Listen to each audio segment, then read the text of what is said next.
Welcome to my channel nursing educations.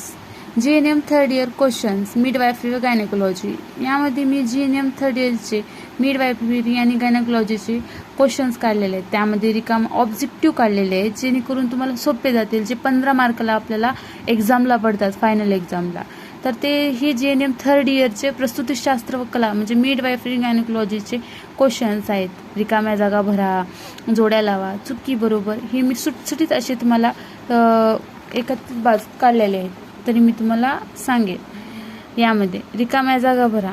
9 August 2017ला हे objective पडलेले आहेत. यामध्ये डायडॅश गरोदरपणातील उच्च रक्तदाब यासाठी हे महत्त्वपूर्ण औषध आहे.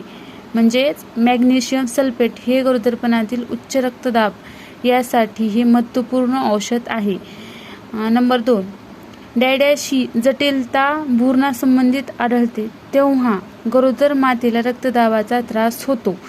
म्हणजेच भ्रूणांची पाण्याच्या फुगण्यामधील अवस्था हीच काय आहे तर ती जटिलता भ्रूणासंबंधित आढळते. म्हणजे तेव्हाच गरोदर मातेला रक्तदाबाचा त्रास होतो.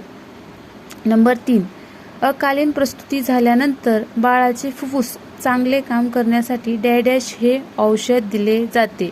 कोणते? ते टोकोलायटिक हे औषध दिले जाते. गर्भाशयात गर्भनिरोधनाची साधने ठेवल्यास डायडॅश ही जटिलता निर्माण होऊ शकते. पोटात झुकणे ही आपल्याला जटिलता तिथे निर्माण झालेली दिसते. सर्वसाधारण गर्भधारणेचा कालावधी हे डायडॅश आठवडे असतो, 40 आठवड्याचा असतो. एंडोमेट्रियमलाच गरोदरपणात डेसिडुआ असे म्हणतात. 7वा, पुबीज मॅच्युअर स्त्रीबीजाला येऊन मिळतो तेव्हा त्याला डायडॅश म्हणतात, म्हणजे फर्टिलायझेशन म्हणतात. प्रोजेस्टेरॉन निर्मिती डायडॅशपासून होते, म्हणजे कॉर्पस ल्युटिनियम. प्रश्न 9, एका मासिक पाळीचे चक्र डायडॅश असते, म्हणजे 28 ते 30 दिवसाचे असते.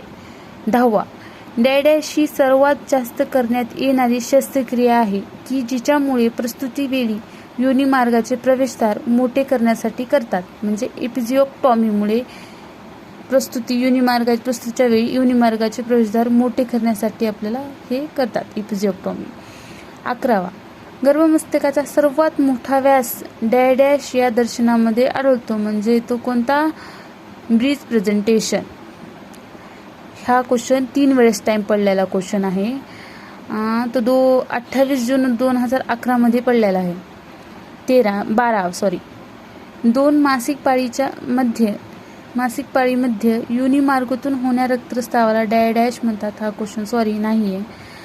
13वा, डायडॅशमुळे गरोदरपणाच्या 3ऱ्या त्रिमाहात योनी मार्गातून वेदनारहित, कारणरहित व मधून रक्तस्राव होतो. ॲब्रापेशियस प्लासेंटा. पॅप-स्मीअर च्या तपासणीकरिता घेतला जातो. सर्व्हिक्सचा कॅन्सरच्या करिता घेतला जातो. डायडॅश